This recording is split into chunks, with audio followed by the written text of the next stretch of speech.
మీరు ఏదైతే ఈ ఉద్యమానికి మీరు చేయూతనివ్వడానికి, శక్తినివ్వడానికి మీరు వెచ్చిస్తున్నారో ఖచ్చితంగా దీనికి నేను ఎప్పుడూ మీ పట్ల కృతజ్ఞతగా ఉంటానన్న విషయం మీరు తీసుకొస్తున్నాను.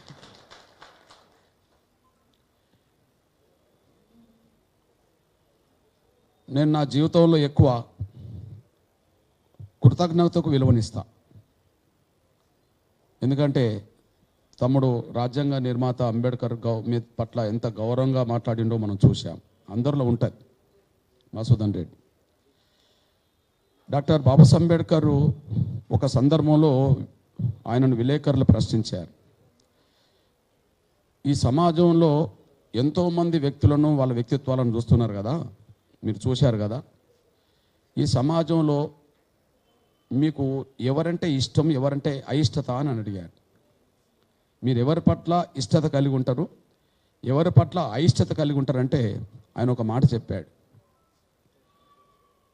ఈ సమాజం నుంచి, సమాజంలో ఉండబడే వ్యక్తుల సమూహం నుంచి నువ్వు ఏదైనా వాళ్ళ నుంచి నువ్వు సహాయం పొందినప్పుడు ఆ సహాయం తీసుకున్న మీరు సహాయం చేసిన వాళ్ళ పట్ల ఎప్పుడూ కృతజ్ఞత కలిగి ఉండండి అని చెప్తాడు అతను. నేను ఆ సూత్రానికి నేను ఎక్కువ విలువనిస్తాను. అందువల్ల ఖచ్చితంగా మీరు అందించే సపోర్టుకు, మీరు వర్గీకరణ కోసం ఇప్పటి నుంచి నిర్వర్తించే బాధ్యతకు, దానికి చాలా రేట్లు నా వంతు అండదండలు అందిస్తాను. అది నేను కృతజ్ఞత కలిగి ఉండే మనిషిగా జీవించాలనుకుంటున్నాను కాబట్టి నేను ఆ బాధ్యత నెరవేర్స్తా. అది భవిష్యత్తులో మీరు ఖచ్చితంగా చూస్తారు. అది నేను ముందుగా చెప్తున్నా. ఇకపోతే 2 అంశాలు ఇక్కడ. ఒకటి, ఎస్సీ వర్గీకరణ కోసం 30 ఏళ్ళ పోరాటం దాటింది. మనందరికీ అవగాహన ఉన్నది. ఈ దేశంలో ఎన్నో ఉద్యమాలు జరుగుతున్నాయి. కానీ ఇంత శాంతియుతంగా 3 దశాబ్దాల పాటు మన కండ్ల ముందు జరుగుతున్న ఉద్యమం ఏదైనా ఉంటే ఎంఆర్పిఎస్ ఉద్యమం అనే విషయం మీ అందరికీ తెలుసు. ఈ ఉద్యమాన్ని ముందుకు తీసుకెళ్తున్న దశలో ఎన్నో అవాంతరాలు వచ్చిన విషయం మీకు తెలుసు. ఈ ఉద్యమాన్ని దెబ్బతీయడానికి ఎన్నో కుట్రలు జరిగిన విషయం కూడా మీకు తెలుసు. ఎన్నోసార్లు నిర్బంధంకి గురై జైలు పాలైన విషయం కూడా మీకు తెలుసు. ఎంతోమంది బిడ్డలు తమ విలువైన ప్రాణాలు కూడా ఈ లక్ష్యం కోసం కోల్పోయిన విషయం మీకు తెలుసు. అయినప్పటికీ మేము సహనం కోల్పోలేదు, ఆత్మస్థైర్యం కోల్పోలేదు. సహనం కోల్పోతే ఉద్యమ రూపాలు వేరే తిరిగి వస్తాయి. ఆత్మస్థైర్యం కోల్పోతే ఉద్యమం ఒక అడుగు ముందుకెళ్ళదు. అందువల్ల సహనం కోల్పోవద్దు, అడ్డంకులు ఎన్ని వచ్చినా ఆత్మస్థైర్యం కోల్పోవద్దు. ఈ సూత్రానికి లోబడి 30 ఏళ్ల పాటు ఉద్యమం నడుస్తూ వస్తుంది. ఎంఆర్పిఎస్ చేస్తున్న పోరాటానికి వర్గీకరణ వద్దని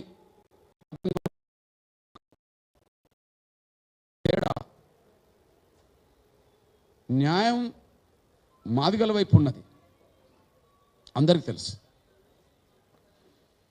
ఉమ్మడి ఆంధ్రప్రదేశ్లో కానీ ప్రస్తుత తెలంగాణ రాష్ట్రంలో కానీ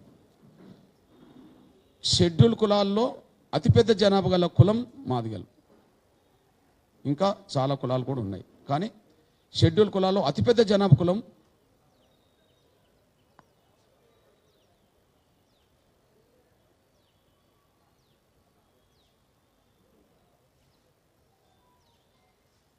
షెడ్యూల్ కులాల్లో అతిపెద్ద జనాభా కులం మాదిగలు.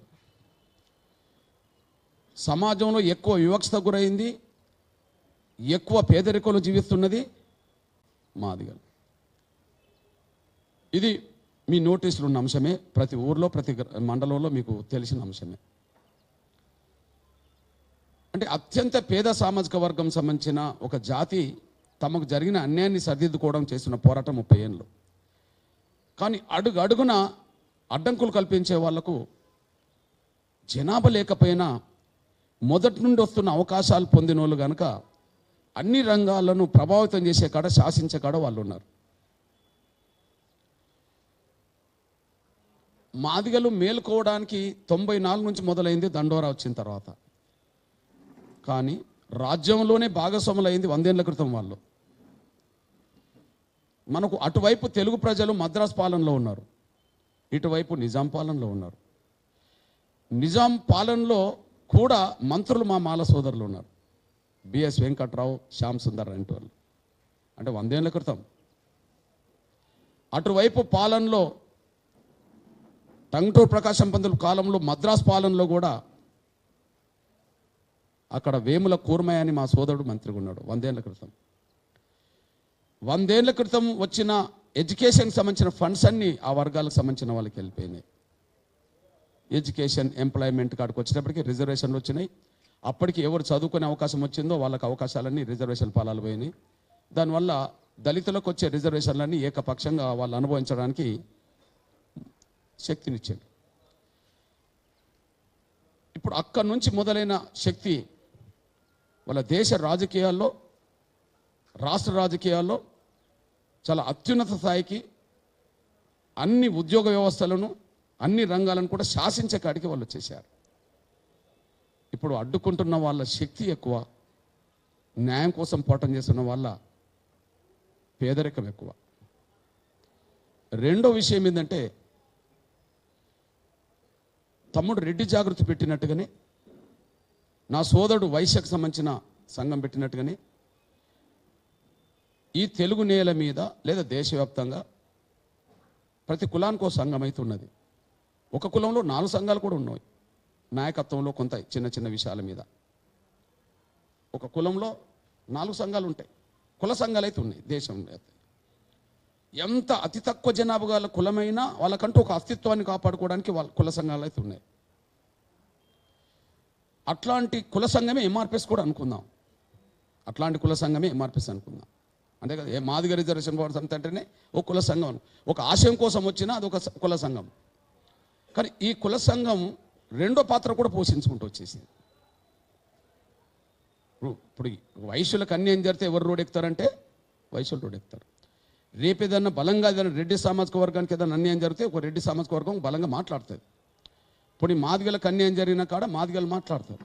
ఇప్పుడు ఉద్యమం వచ్చిన కాడ ఎవరికైతే అన్యాయం జరిగితే వాళ్ళు రోడ్డు మీదకి వస్తారు అనుకుందాం. కానీ మీ సోదరుడిగా నేను రెండో పాత్ర పోషించాలని కూడా అనుకున్నాను. అత్యంత బలహీన వర్గమైన ఈ మాదిగ జాతి ఒక ఉద్యమం చేస్తున్నప్పుడు 30 ఏళ్ల క్రితం ప్రకాశం జిల్లా ఒక మారుమూల సముద్రం ఒడ్డుకున్న మారుమూల గ్రామంలో 10 మందితో మొదలైన ఉద్యమం ఇవాళ దేశంలో అత్యంత శక్తివంతమైన పెద్ద ఉద్యమంగా మారింది. ఈ స్థాయి ఉద్యమం నిర్వహించడానికి శక్తినిచ్చింది నాకు సమాజం. ఆ ఒక్కటి నా మనసులో ఉన్నది. ఈ స్థాయి శక్తినిచ్చింది. కష్టాలు, బాధలు, నిందలు, జైళ్ళు, నిర్బంధాలు, లాఠీ దెబ్బలు, మరణాలు ఇన్ని ఎదురవుతున్నా దశల వారుగా ఉద్యమం విస్తరించుకుంటూ ఒక గ్రామంలో పుట్టిన ఉద్యమం ఇవాళ 10, 15, 12, 13 రాష్ట్రాలకు బలంగా విస్తరించింది. దేశాన్ని ప్రభావితం చేస్తున్న విషయం మీరు చూస్తున్నారు. మరి ఈ స్థాయి శక్తి ఎక్కడి నుండి వచ్చింది? డైరెక్ట్ మాదిగల నుంచి రాలే. మాదిగల పోరాటంలో ధర్మం ఉన్నదని చెప్పి సమాజం అందించిన మద్దతు వచ్చేసింది. ఇప్పుడు ఏ మాదిగల పోరాటంలో ధర్మం ఉన్నదని మీరు అనుకోని ఇక్కడికి వచ్చినట్టుగానే గ్రామాల్లో, మండలాల్లో, జిల్లాలో ఎంఆర్పిఎస్ చేస్తున్న ప్రతి పోరాటానికి సమాజంలో అన్ని వర్గాల మద్దతు ఉండడం వల్ల ఇవాళ ఎంఆర్పిఎస్ ఉద్యమం ఎదిగింది. అప్పుడు నేను అనుకున్నది ఏంటంటే, ఈ శక్తినిచ్చింది సమాజం అయినప్పుడు, ఉద్యమం ముందుకు నడవడానికి శక్తినిచ్చింది సమాజం అయినప్పుడు, తిరిగి మనం పెంచుకున్న ఈ శక్తి సమాజం అయినప్పుడు తిరిగి సమాజం కోసం కూడా పాటుపడాలనే దాని మీద ఎంఆర్పిఎస్ ఉద్యమం చేసుకుంటూ వచ్చేసింది. ఇది ఏ స్థాయికి వచ్చిందంటే, ఆ శక్తితో జరిగిన పోరాటం, ప్రభుత్వాలు చేయలేని పనులు, ప్రతిపక్షాలు కూడా మాట్లాడలేని అంశాలు ఎంఆర్పిఎస్ టేకప్ చేసుకుంటూ వచ్చేసింది.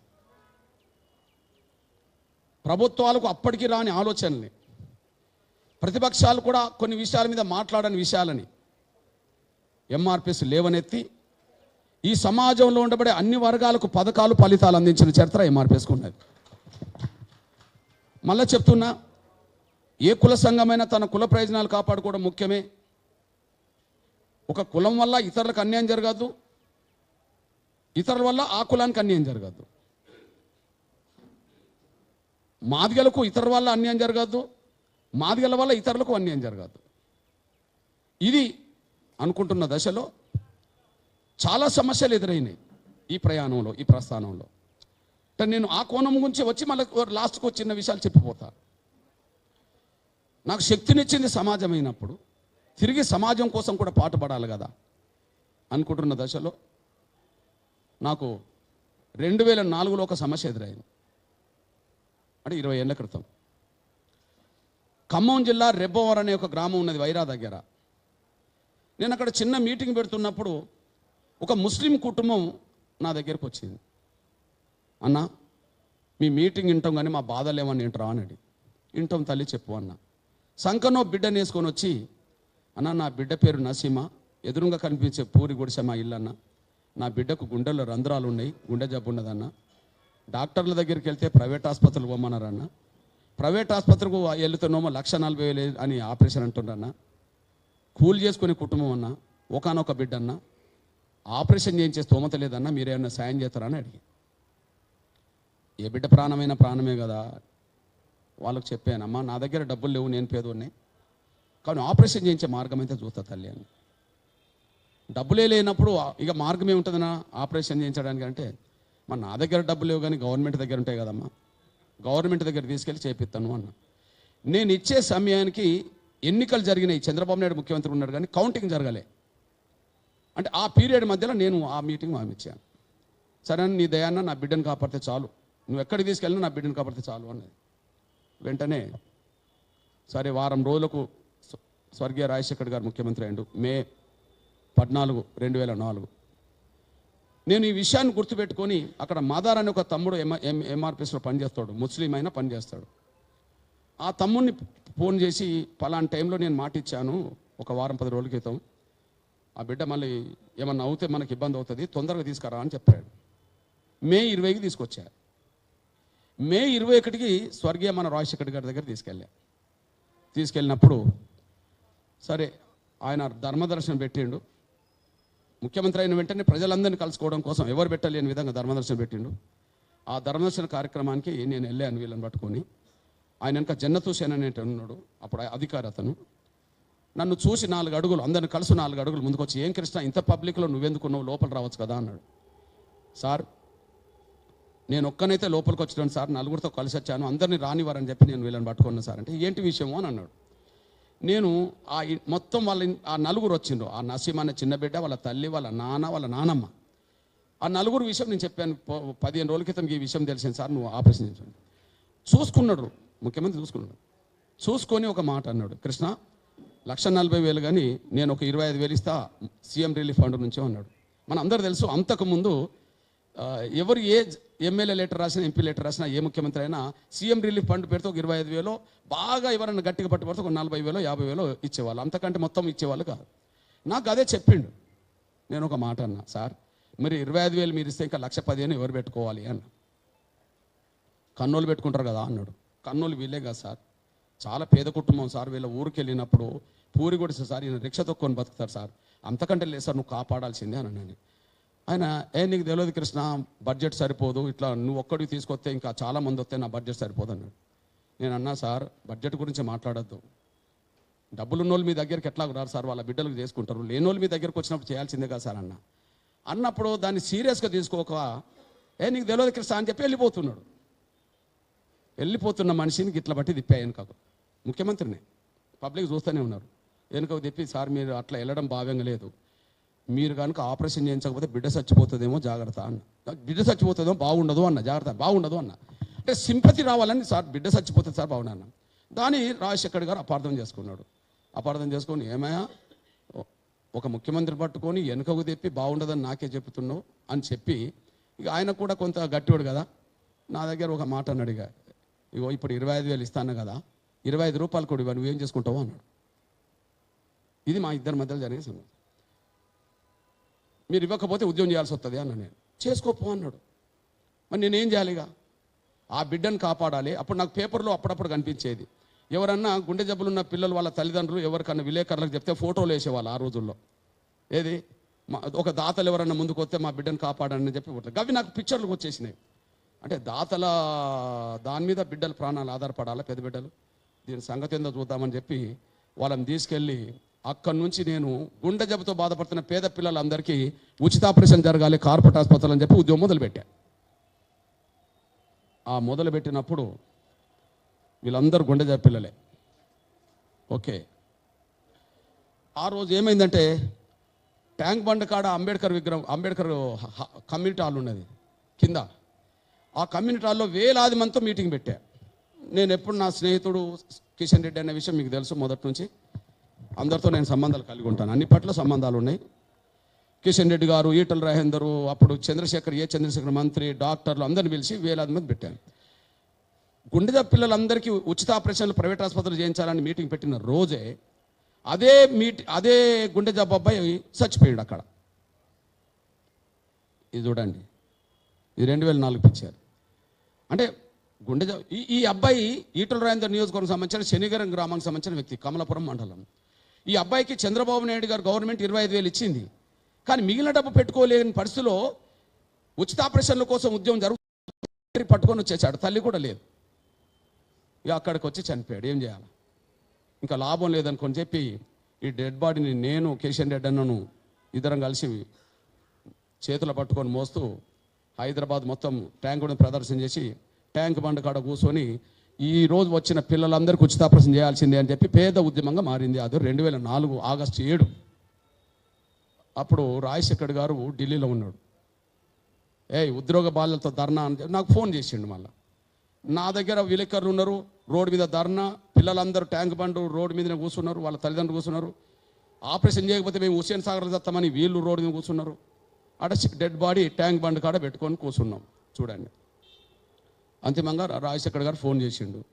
ఏం కృష్ణ, కొత్త డ్రామా మొదలు పెట్టినావా అన్నాడు నన్ను. ఆయన ఢిల్లీలో ఉన్నాడు, ఇక్కడ లేడు. నేను డ్రామా కాదు, ఉద్యోగం కాదు సార్ నేను అన్నా. ఉద్యోగం కదా సార్ అన్నాను. ఏం ఉద్యమమే నీ ఉద్యమం? 1000 మంది పిల్లల్ని రోడ్డు మీద తీసుకొచ్చి ఇప్పటికిప్పుడు ఆపరేషన్ చేయమన్నా మేడ మీద కత్తి పెడితే నేను ఎట్లా చేయించాలి అని అన్నాడు. సార్ ఇప్పుడు వచ్చిన మాట నిజమే, ఇంతమంది కానీ 2.5 నెలల క్రితం ఒక నసీమనే తీసుకొచ్చాను కదా, మరి ఆ ఒక్క బిడ్డకి ఎందుకు చేయించలేదు అన్నా నేను. అన్నప్పుడు నన్ను బెదిరిస్తున్నావా అన్నాడు. సార్ నిన్ను బెదిరించేంత నాయకున్నా సార్, ఆనాడైనా ఈనాడైనా బిడ్డ ప్రాణం కాపాడాలని ఆనాడు, బిడ్డల ప్రాణం కాపాడాలని ఈనాడు అన్న సార్. ఇప్పుడు మీరు ఆలస్యం చేస్తే చాలామంది పిల్లలు చచ్చిపోతారు సార్ అని నేను అంటే ఇక కొద్దిగా నన్ను బెదిరించాడు. నా సంగతి నీకు తెలియదు, నీ సంగతి నాకు తెలుసు, ఇదంతా బెదిరించాడు. కానీ ఇక నువ్వెన్నన్నా బెదిరించు సార్, ఈ పిల్లలందరికీ ఉచిత ఆపరేషన్ జరిగేంత వరకు మాత్రం నేను రోడ్డు దిగిపోను సార్ అని నేను అన్న. ఫోన్ కట్ చేసిండు. ఇగో ఉద్యోగ బాధ్యతతో ధర్నానా కృష్ణమాదిగ మీద వైఎస్ ఆగ్రహం. ఇది ఢిల్లీ నుంచి వచ్చిన న్యూస్. అంటే నాతో మాట్లాడిండు కదా. ఇగో రాజశేఖర్ గారు నన్ను బెదిరించిండు అని చెప్పి నేను ఇక్కడ మాట్లాడిన విషయం సీఎం అదే రోజు. కానీ ఆయన మళ్ళీ పెద్ద మనసు చేసుకొని మళ్ళీ 6:30కు 11 గంటలకు మొదలైన ధర్నా 6:30కు ట్యాంక్ బండ్ కాడ ఎట్లుంటుందో చూడండి. వెంటనే రాజశేఖర్ గారు ఈ రోజు వచ్చిన పిల్లలందరికీ ఉచిత ఆపరేషన్ చేయడానికి ఒక ప్రత్యేకమైన పథకం తీసుకొస్తా అని చెప్పడం అప్పటి నుంచే మొదలైపోయింది. అదే ఆరోగ్య బీమా, అదే ఆరోగ్యశ్రీ, అదే ఆరోగ్య బీమా, అదే ఆరోగ్యశ్రీ ఇవాళ అందరికీ ఉపయోగపడుతుంది. అన్నా దాదా నర్సిరెడ్డి అన్న, నల్గొండ గదరన్న, అవునా అన్నా.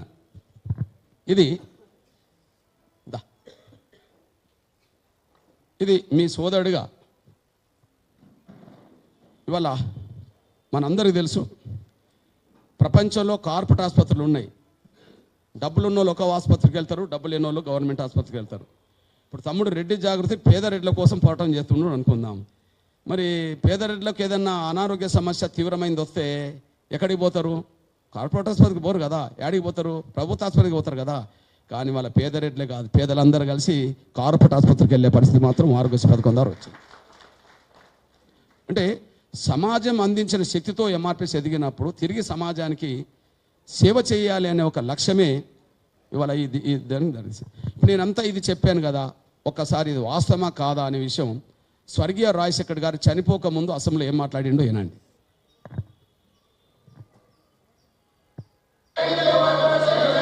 అంతకంటే ముందు ఈ రాజీవ్ ఆరోగ్యశ్రీ ఏర్పాటు చేయడానికంటే ముందు మరో సమస్య వచ్చింది. మేము అధికారంలోకి వచ్చిన మొదటి సంవత్సరంలోనే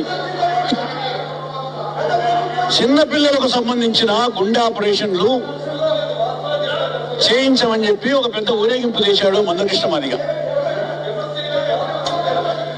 ప్లీజ్ మినిస్టర్ గారు. ఆయనకు కూడా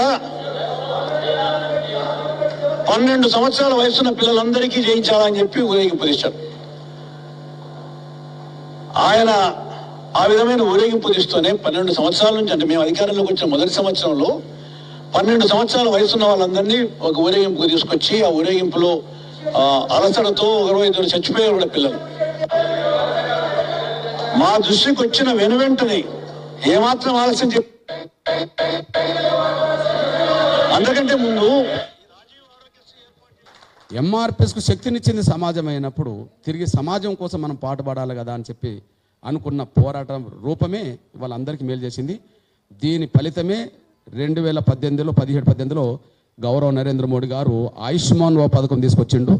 ఆ పథకం రూపకల్పనకు వచ్చేటప్పటికి ఇక్కడ ఆరోగ్యశ్రీ పథకానికి ఏ వైద్య బృందం అయితే పనిచేసిందో అక్కడికి పోయి అదే వైద్య బృందం పనిచేసి దానికి రూపకల్పన చేసి వచ్చేసింది. అంటే దేశవ్యాప్తంగా ఒక పథకానికి మళ్ళీ రూపకల్పన చేయడానికి దారితీసింది. మీ సోదరుడిగా నా వంతు సమాజం పట్ల బాధ్యత ఎట్లుంటుంది అనే దానికి ఒక ఎగ్జాంపుల్.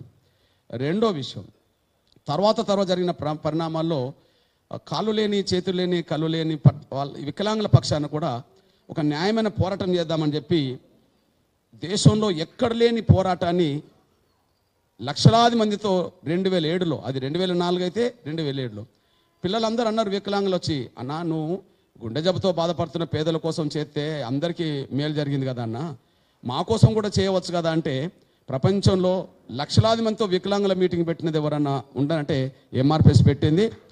ఆ రోజు 200 రూపాయల పెన్షన్, భారతదేశంలో అన్ని రాష్ట్రాల కంటే తక్కువ ఉన్న పెన్షన్ 500-700 పెన్షన్ ఉన్నది.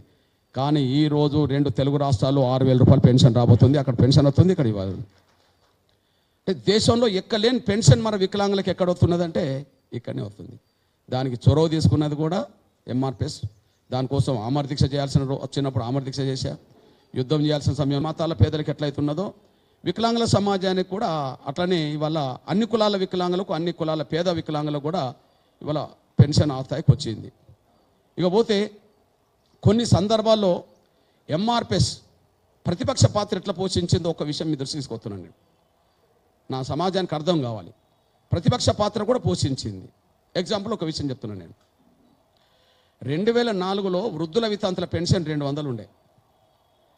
అప్పుడు రాజశేఖర్ గారు హయాంలో మొదటి బడ్జెట్ 34,000 కోట్లు.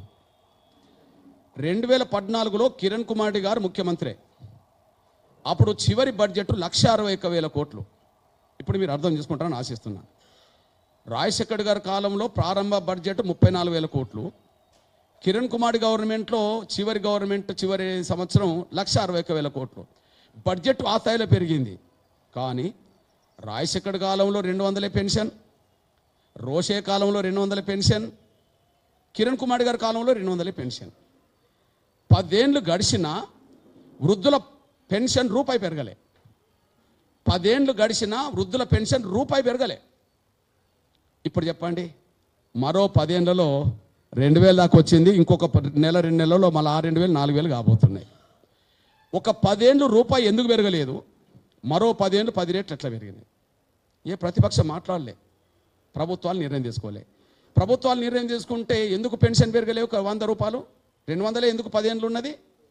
అప్పుడు 2 సంఘటనలు నన్ను ప్రభావితం చేసినాయి. 2 సంఘటనలు ప్రభావితం చేసింది. ఒకటి ఒక బీసీ తల్లి, 2 ఒక రెడ్డి తల్లిదండ్రులది. ఒక బీసీ తల్లిది, ఇంకొక రెడ్డి తల్లిదండ్రులది. ఆ 2 సంఘటనలు నేరుగా నా దృష్టికి రాలేదు.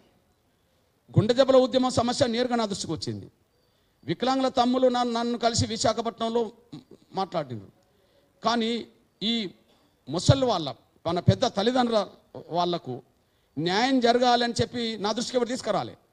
కానీ 2 సంఘటనలు నన్ను ప్రభావితం చేసినాయి. మాది ఉమ్మడి వరంగల్ జిల్లా. ఓకే, నేను ఢిల్లీలో కిషన్ రెడ్డి అన్న ఒక దీక్ష చేస్తుంటే తెలంగాణ కోసం ఆయనకు మద్దతు ఇచ్చి ట్రైన్లో నేను వచ్చి వరంగల్లో దిగా. అప్పుడు సాక్షిలో ఒక పేపర్లో ఒక ప్రకటన వచ్చింది, ఒక పేపర్లో ఫోటో వచ్చింది. ఒక కన్న తల్లిని ఇంట్లో భారం అనుకొని కన్న కూతురు ఇంట్లో నుండి తీసుకెళ్ళి మహబూబాద్ దగ్గర గుండ్రాతి మడుగు ఇంట్లో నుండి తీసుకెళ్ళి నర్సంపేట బస్టాండ్లో వదిలేసి వచ్చేసింది. తల్లినే, మగపిల్ల లేరు, ఆమెకు భర్త లేడు, పిల్ల, ఆమెను సాధలేక తీసుకెళ్ళి వేసేసింది. పేపర్లో సాక్షులు వచ్చింది, భారమైన పేగుబంధం కన్న తల్లినే బస్ స్టాండ్లో వదిలేసిన కూతురు అని చెప్పి. ఎట్లుంటుంది కన్న తల్లిని అట్లా చేస్తే? ఇది ఇప్పటిది కాదు చరిత్ర. భారమైన పేగుబంధం కన్న తల్లిని బస్ స్టాండ్లో వదిలేసిన కూతురు అని చెప్పి పేపర్లో చూసినప్పుడు బాధ అనిపించింది. ఇది సెప్టెంబర్ 8, 2012. ఇప్పటి గురించి మాట్లాడతలేను నేను. 20 ఏళ్ల క్రితం గుండె దెబ్బల గురించి మాట్లాడినా, 14 ఏళ్ల క్రితం 17 ఏళ్ల క్రితం వికలాంగుల గురించి మాట్లాడినా. ఇది 2012 అంటే 13 ఏళ్ల క్రితం. ఇది వచ్చిన తర్వాత మళ్ళీ మన వరంగల్ జిల్లా చిట్యాల్లో ఇంకో పేపర్ వచ్చింది. అది కూడా న్యూస్ ఏంటంటే సాక్షిలోనే వచ్చింది. 30 సెప్టెంబర్, మళ్ళా ఇది 12 సెప్టెంబర్, ఇది 8 సెప్టెంబర్, మళ్ళీ వరంగల్దే మళ్ళా 30 సెప్టెంబర్, మళ్ళా చిట్యాలది వచ్చేసింది. అందులో ఏమున్నదో చూడండి. బువ్వ కరువై బతుకు బరువై పండుట పోషించే దిక్కు. వీళ్ళెవరు? 80 సంవత్సరాల్లో రాజిరెడ్డి, 70 సంవత్సరాల్లో వెంకట నరసమ్మ. 80 సంవత్సరాల్లో రాజిరెడ్డి, 70 సంవత్సరాల్లో వెంకట నరసమ్మ. వీరు పురుగుల మందు పోసుకొని చచ్చిపోయినారు. ఆ వయసులో ఆత్మహత్యలు చేసుకునే పరిస్థితి ఎందుకు వచ్చింది? మొదటి సంఘటన చూసి బాధ అనిపించింది, బస్టాండ్. ఈ సంఘటన చూసిన తర్వాత ఓహో ఏదో పాత్ర పోషించాలని చెప్పి అనుకోవాల్సి వచ్చేసింది. ఏ తల్లిదండ్రులను ఏ బిడ్డలు పట్టించుకోకపోయినా కనీసం ఈ 200 పెన్షన్ ఒక 1000 రూపాయలు పెరిగితే ఎవరు సాధకపోయినా ఆ 1000 రూపాయలను ఆసర చేసుకొని బతుకుతారని చెప్పి 1000 రూపాయల పెన్షన్ వృద్ధుల వితంతులకు మొదలుపెట్టా. సెప్టెంబర్లో మొదలుపెట్టిన పోరాటం 6 నెలలు, అక్టోబర్, నవంబర్, డిసెంబర్, జనవరి, ఫిబ్రవరి, మార్చ్, ఏప్రిల్ 7 నెలలు మొత్తం రాష్ట్రం అంతా తిరిగా. ఉమ్మడి రాష్ట్రం పెన్షన్ పెరగాలని చేసి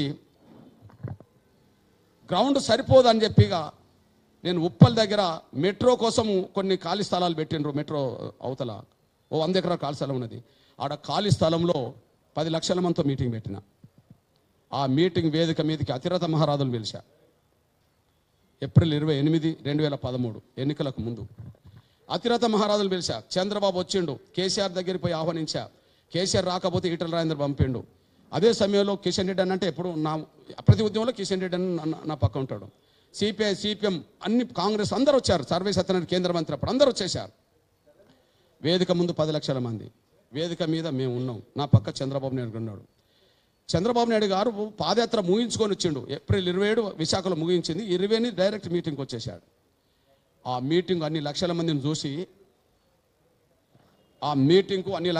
చూసి చంద్రబాబు నాయుడు ఒక మాట అన్నాడు, కృష్ణ ఇన్ని లక్షల మందిని ఎలా సమీకరించావు అన్నాడు.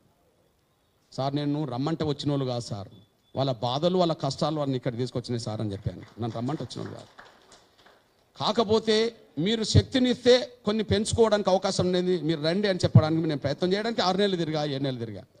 మీరు వస్తే పరిష్కారం అవుతామని చెప్పాను సార్. వాళ్ళు స్వచ్ఛందంగా తరలిచ్చారు సార్ అని అన్నప్పుడు ఆయన ఒక మాట అన్నాడు, ఎంత పెంచితే బాగుంటుంది కృష్ణ అన్నాడు. ఎవరు? చంద్రబాబు నాయుడు. నీ మనసున్న సార్ చెప్పు అని నేను అన్నా. ఎందుకంటే ఆయన మీద కొంచెం డౌట్ ఉంది. ఏం డౌటు? చంద్రబాబు నాయుడు గారు గవర్నమెంట్లో 75 రూపాయలు పెన్షన్ ఇచ్చారు. కానీ అంతకుముందు 50 రూపాయల పెన్షన్ ఎన్టీ రామారావు వరకు వచ్చేసింది. ఎన్టీ రామారావు 50 రూపాయలు ఇచ్చిన తర్వాత చంద్రబాబు నాయుడు ఎంత పెంచితే 75 అయింది? 25. 9 ఏళ్ల పరిపాలనలో పెంచింది 25. ఇక మన ముఖ్యమంత్రిగా పనిచేసిన రాజశేఖర్ గారి గురించి కూడా మాట్లాడాలి. ఆయన 200 ఇచ్చాడు కదా. కానీ 2004 మేనిఫెస్టోలో ఒకటి ఉంటుంది, టీడీపీ ప్రభుత్వం 75 రూపాయలు పెన్షన్ ఇస్తుంది, కాంగ్రెస్ అధికారంకి వస్తే దానికి 150 కలిపి 225 ఇస్తామని ఉన్నది. అలా ఇవ్వాల్సింది ఎంత? 225. మరి ఇస్తున్నది ఎంత? 200. ఎగ్గొట్టింది ఎంత? 25. అంటే చంద్రబాబు నాయుడు గారికి రాజశేఖర్ గారికి 25 రూపాయల సంబంధం ఉంది.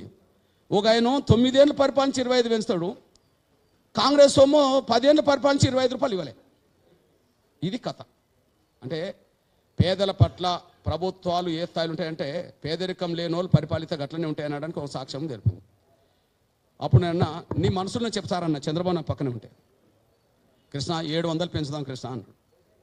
దొరికిండ్రా నాయన అనుకొని, నువ్వు 700 అంటున్నావు సార్, నేను 1000 రూపాయలు అంటున్నా, మన మధ్యలో 300 కదా సార్, ఆ 300 పెంచి 1000 రూపాయలు అన్న చేశారా అన్న నేను. అంటే నాకేదో బడ్జెట్ లెక్క చెప్పబోతుండే. అప్పుడు ప్రతిపక్ష నాయకుడు అయినా, బడ్జెట్ ఇట్లుంటుంది కృష్ణ, అట్లుంటుంది కృష్ణ, ఇవ్వ అంటే చాలా ఇబ్బంది అవుతుందంటే, అప్పుడు నేను ఒక మాట చెప్పా, సార్ నువ్వు ఏ బడ్జెట్ అన్న గురించి నాకు చెప్పకు సార్, ఈ ముసలోళ్ళందరికీ నువ్వు 1000 రూపాయలు ఇస్తాను నువ్వు ప్రకటన చేశారు, ఓట్లన్నీ నీకే పడతాయని నేను అన్నా. మరి ఏదో ఒకటి అనాలి కదా. అప్పటికి నేను అంతకుముందు 10 నిమిషాలు డిస్కస్ చేస్తాను. తిరిగి వచ్చిండు కాబట్టి కాంగ్రెస్ మీద కోపంతో బాగా తిట్టిండు. తిట్టి మళ్ళీ నేను వస్తేనే 1000 రూపాయలు పెన్షన్ పెడతా అన్నాడు. ముసలోళ్ళందరిలే సపోర్ట్లు కొట్టిండ్రు. ఇక ముసులు నవ్వుకొని వచ్చి నా పక్కన అన్నాడు, మరి మంచి పని చేసావు కృష్ణ, వీళ్ళందరూ లేచిందంటే నాకు ఓట్లు పడతాయి అన్నాడు. నవ్వుకుడు. ఇక అక్కడ మొదలైంది. నేను వెంటనే మా కిషన్ రెడ్డి అన్న నాకు స్నేహితుడు సోదరుడు కాబట్టి అన్న నువ్వు మాట్లాడే అన్న, నేను ఎంత అంటే అంత అంటాడు ఆయన. కాబట్టి ఆయన 1000 రూపాయలు అన్నాడు. కేసీఆర్ ఈటల రాజేంద్ర పంపిండు. ఈటల రాజేంద్ర తోటి 1000 రూపాయలు మా నాయకుడు 1000 రూపాయలు అన్నట్టు చెప్పి ఈయన చెప్పేశాడు. కాంగ్రెస్ సర్వసత్యనారాయణ హనుమంతరావు వీళ్ళు 1000 రూపాయలు అన్నారు. ఈలోపు జగన్ గారు జైల్లో ఉన్నారు, విజయమ్మ బయట ఉన్నది. ఆయన గట్టు రామచంద్రరావు ప్రతినిధిగా పంపాడు. ఆయన ఏం చెప్పబోయిండు, వేదిక రాసే ముందు 700 రూపాయలు 600 ఇవ్వమని చెప్పి, మళ్ళీ విజయమ్మకి నేను ఫోన్ చేసిండు, అమ్మ నువ్వు 600 అనౌన్స్ చేయమని నువ్వు పంపావు, కృష్ణమ్మ చంద్రబాబుతో 1000 రూపాయలు అనిపించిండు, ముసలోళ్ళందరిలో సప్పట్లు కొట్టిండ్రమ్మా, మరి నేను 600 అంటే నాకు ఎవరన్నా మనకు ఓట్లెత్తారమ్మంటే నువ్వు 1000 రూపాయలు అని రాదని ఆమె అన్నదంటే, ఈయన 1000 రూపాయలు.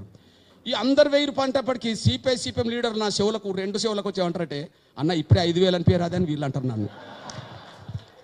ఓకే ఇక నేను అన్న నీ దండం పెడతా, 1000 రూపాయలు అనిపించడానికి 7 నెలలు నేను తిరిగి వచ్చా, ఈ 1000 రూపాయలు అయితే ఆటోమేటిక్ అవే పెరుగుతలేవని నేను అన్నా. వాళ్ళు 1000 రూపాయలు అన్నారు. అందరూ 1000 రూపాయలు అన్న ఫలితమే ఎన్నికల తర్వాత కేసీఆర్ ఇక్కడ తెలంగాణ వచ్చిన వెంటనే 1000 రూపాయలు ఇచ్చిండు, అక్కడ చంద్రబాబు ఇచ్చిండు. గవ్వే ఆటోమేటిక్గా 2000 అయిపోయినాయి. ఆ 2000 మళ్ళీ 4000 ఇస్తామని అక్కడ అనౌన్స్ అయింది, ఇస్తుండి ఇక్కడ అనౌన్స్ అవుతుంది. ఇప్పుడు చెప్పండి, ఒక 10 ఏళ్ళు రూపాయి పెరగలే, మరో 10 ఏళ్లలో 4000 దాకా వచ్చినాయి. అంటే ఎంఆర్పీ తమ అంత పాత్ర ఎవరి కోసం చేశామంటే, కష్టాలు బాధలు ఉన్నవాళ్ళు ఎవరైతే ఏంది, కులం ఏంది, మతం ఏంది, మనం పలానా కులంలో పుట్టాలని మనం ఏమైనా కోరుకుంటామా? ఈ దేశంలో కుల వ్యవస్థలో ఎక్కడ లేని కులం ఇక్కడ ఉన్నది, మనం కోరుకోలేము. కానీ కులం ఏంది, మతం ఏంది, మనసు మానవత్వంతో ఉంటే ఎవరి కోసమైనా పాటుపడవచ్చు కదా అని చెప్పే ఆలోచించాల్సి వచ్చింది. మనం పేదల గురించి మాట్లాడుతున్నాం కాబట్టి, రెడ్డి జాగృతి ఎప్పుడు పేదలు ఉన్నారు అన్న పేదల సంగతి ఏందంటారు కాబట్టి, తెల్ల రేషన్ కార్డు బియ్యం గురించి మీ అందరికీ తెలుసు. తెల్ల రేషన్ కార్డు బియ్యం ఎన్టీ రామారావు కాలంలో 5 కిలోలు ఉండే ఒక్కొక్కరికి. కానీ రాను రాను చంద్రబాబు నాయుడు ముఖ్యమంత్రి అయినాక దాన్ని 6 చేయలే, 4 చేసిండు. పెరగలే, తగ్గింది. ప్రతిపక్షం కాంగ్రెసే మరి గట్టిగా మాట్లాడలే ఎందుకు తగ్గించడం అని చెప్పి. అట్లా చంద్రబాబు నాయుడు ఎన్టీ రామారావుతో పోల్చుకుంటే 1 కిలో తగ్గించిండు. తర్వాత కాంగ్రెస్ వచ్చింది 10 ఏళ్ళు, వాళ్ళు 4 కిలోలు ఇచ్చిండు, మళ్ళీ 5 చేయలే. అట్లాంటి సమయంలో ఒక పేద తల్లులు, నేను వృద్ధుల వితంతుల కోసం తిరుగుతున్న రోజుల్లో కొంతమంది పేద తల్లులు నా దగ్గరకు వచ్చి, అన్న గా బియ్యం కొట్ట గురించి పెరిగేటట్టు చూడమని అన్నారు. అరే ఆకలి బాధలు తెలిసినోని కాబట్టి సరే దాని గురించి పోవటం చేద్దామని చెప్పాను. మీ అందరు తెలుసు, తెల్ల రేషన్ కార్డు బియ్యం కొట్ట పెరగాలని చెప్పి ఆకలి కేకలు అనే పోరాట యాత్ర చేస్తే 4 కిలోలపై 6 కిలోలు అయింది అనే విషయం కూడా మీ దృష్టి తీసుకొస్తున్నాను నేను. ఎవరన్నా తెల్ల రేషన్ కార్డు బియ్యం కొట్ట పెరగాలని చెప్పి ఏ పార్టీ అన్నా మాట్లాడిన చరిత్ర మీకు ఏమైనా రికార్డు ఉన్నదంటే ఎవరికి రికార్డు లేదు. కానీ ఎంఆర్పిఎస్ మాత్రం చేసింది. వాళ్ళు అన్ని కులాల, ఒకవేళ రెడ్లలో కూడా పేదలు ఉన్నారని మనం అంటున్నప్పుడు, ఆ రెడ్డి పేదలు నిజంగానే తెల్ల రేషన్ కార్డు పోయిందంటే వాళ్ళకు నెలకు ఒక 2 కిలోలు అదనంగా తీసుకొచ్చింది మాత్రం ఎంఆర్పిఎస్ అనే విషయం కూడా మీ దృష్టికి నేను తీసుకొస్తున్నాను. నేను ఇవన్నీ ఎందుకు చెప్తున్నా అంటే, ఎంఆర్పిఎస్కు సమాజం శక్తిని ఇచ్చినప్పుడు తిరిగి ఆ శక్తి ద్వారా సమాజానికి సేవ చేయాలనే లక్ష్యమే ఎంఆర్పిఎస్కి ఉండడం వల్ల ఇలాంటి ఫలితాలు వచ్చినాయనేసి కూడా మీ దృష్టికి నేను తీసుకొస్తున్నాను. నేను ఈ నేపథ్యంలో మీ సోదరుగా చెప్తాను, మహిళల మీద అత్యాచారాలు జరిగినాయి అనుకోండి,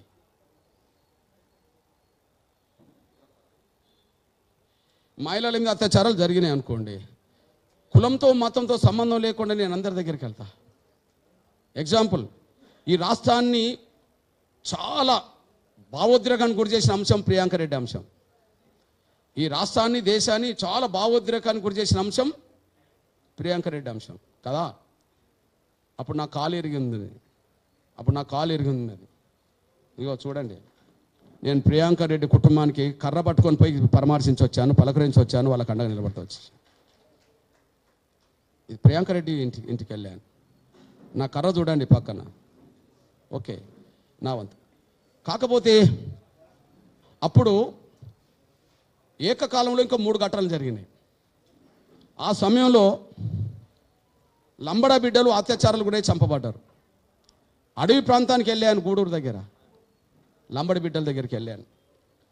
అదే సమయంలో మీ అందరు తెలుసు, హాజీపూర్లో 3 అమ్మాయిలను అత్యాచారం చేసి చంపింది, బావిలో పడేసిన సంఘటన. నేను అక్కడికి వెళ్ళి కర్ర పట్టుకొని నేను నివాళులు అర్పించి వచ్చేసాను. అదే సమయంలో వరంగల్లో మానస యాదవ్, మన ప్రియాంక రెడ్డి కంటే ముందు మానస యాదవ్ అక్కడ చంపబడ్డది. నేను అక్కడ కూడా వెళ్ళి మానస యాదవ్ కుటుంబాన్ని నేను పరామర్శించి వచ్చేసాను. మానస యాదవ్ కుటుంబాన్ని నేను పరామర్శించి వచ్చేసాను. ఆదిలాబాద్ అడవుల్లో టేకు లక్ష్మి అనే అమ్మాయి, బుడగజంగాల అమ్మాయి ఆదిలాబాద్ అడవుల్లో చంపబడితే నేను కర్ర పట్టుకొని ఏ అత్యాచారం కూడా తల్లిలో చెల్లో అయితే మన బిడ్డ మనలాంటి మన తల్లిలాగా భావించుకొని నా వంతు పాత్ర పోషించుకుంటూ వచ్చేసేసాను. ఇక్కడ కులం మతం కంటే అన్యాయం జరిగిందా లేదా, అన్యాయం జరిగిన కాడికి మనం వెళ్ళాలనే స్ఫూర్తి మీ అన్నగా చెప్తున్నాను. నేను హత్యలు అత్యాచారాల గురించి మాట్లాడుకుందాం. ఎవరి పట్ల ఎట్లుంటానడానికి ఒక విషయం చెప్తున్నాను. నేను మా సోదరుడు వయస్సులో పోరాటం అనే అంశం ముందుకు రాకపోతే, ఆత్మగౌరవ పోరాటం కంచేయలే గారు రాసినప్పుడు వయస్సుల అంశం ముందుకు రానంత వరకు కంచేయలే గారు చాలా నాకు అభిమానించేవాడు, వర్గీకరణ సపోర్ట్ చేసేవాడు. ఇప్పుడు నా మీద కోపం పెట్టుకొని వర్గీకరణ వ్యతిరేక శక్తులతో ఆయన తిరుగుతున్నాడు. మీరు చూస్తుండ్రో లేదో. నా మీద కోపం పెట్టుకొని ఇప్పుడు ఆయన అటు తిరుగుతున్నాడు. నా మీద కోపం రావడానికి కారణం నాకు వ్యక్తిగత ఘర్షణ లేదు, మీకు సపోర్ట్ చేయడం వల్ల. ఎందుకు సపోర్ట్ చేశా? ఒకరోజు కంచేయలే గారు సామాజిక స్మగ్లర్స్ కోమటోళ్ళు అన్నాడు. అరే అందరు స్మగ్లర్లు ఎట్లా అవుతారు? అందులో పేదలు ఉన్నారు, మానవతావాదులు ఉన్నారు, వ్యాపారస్తులు ఉన్నారు. చట్టబద్ధమైన వ్యాపారాలు చేసే వాళ్ళని స్మగ్లర్లు అనలేం, పేదల్ని అనలేం, అందులో మానవతలు అనలేము. ఎవరన్నా చట్ట వ్యతిరేక వ్యాపారాలు చేసారనుకో అందులో ఒక్కరు దాంట్లోనే ఉన్నారా? అందరిలో అన్నిట్లో ఉంటారు. మంచి అంతటి ఉన్నది, చెడు అంతటి ఉన్నది అని చెప్పి నేను ఏం స్టేట్మెంట్ ఇచ్చినంటే, కంచేయలే నువ్వు బహిరంగ క్షమాపణ చెప్పాల్సిందే అని చెప్పి వయసుల పక్షాన్ని నిలబడి నేను పోరాటం చేశా. కంచేయలే ఎవరు? బీసీ. నేను ఎవరి పక్షాన్ని పోరాటం చేశా? వయసుల పక్షాన్ని పోరాటం చేశా. ఇది నా వంతుగా నేను వయసుల పక్షాన్ని నేను నిలబడితే ఇక అప్పటి నుండి నా మీద ఎంబడబడితేనే ఉన్నాడు. ఇక అంతకుముందు ఏం ప్రకటన చేసేవంటే టీవీలో కూర్చుంటే చాలే మాకు ముఖ్యమంత్రి మందకృష్ణ ముఖ్యమంత్రి కావాలి రాష్ట్రాడు. ఇప్పుడు నేను ఆయనకు కంటి కనిపించకపోయినా కూడా నన్ను రోజు తిడుతూనే ఉన్నాడు. ఒకటే కారణం, నేను వయసుల క్షమించేం లేదు. ఆయన చేసింది తప్పు. అందరినీ దోషులుగా నిలబెట్టద్దు.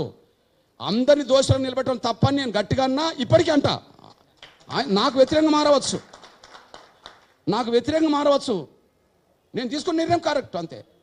ఎప్పుడు ఏ నిర్ణయం తీసుకుంటే కరెక్టో ఆ నిర్ణయం తీసుకుంటూ వచ్చేసాను. మీ అన్నగా చెప్తున్నా, కొల్లాపూర్లో మన ఆకుతోట వర్షిని అనే మన వైశ్య బిడ్డ అత్యాచారానికి గురై అది ఎవరికి చెప్పుకోలేక కొల్లాపూర్ నుంచి ఇంటికి వెళ్తుంది. దుర్మార్గుడు ఎవడో తెలిసినోడు అమ్మ నేను తీసుకెళ్తారా అని బస్టాండ్లో అడిగింది. నమ్మి తీసుకెళ్తే వాడు పోతూనే ఇంకా 2-3 జమ చేసుకున్నాడు. వాడు మార్గ మధ్యలోనే అత్యాచారం చేసిండు. అది ఎవరికి తెలియదు, కానీ ఆ బిడ్డ కుమిలిపోయింది. చాలా పేద కుటుంబం.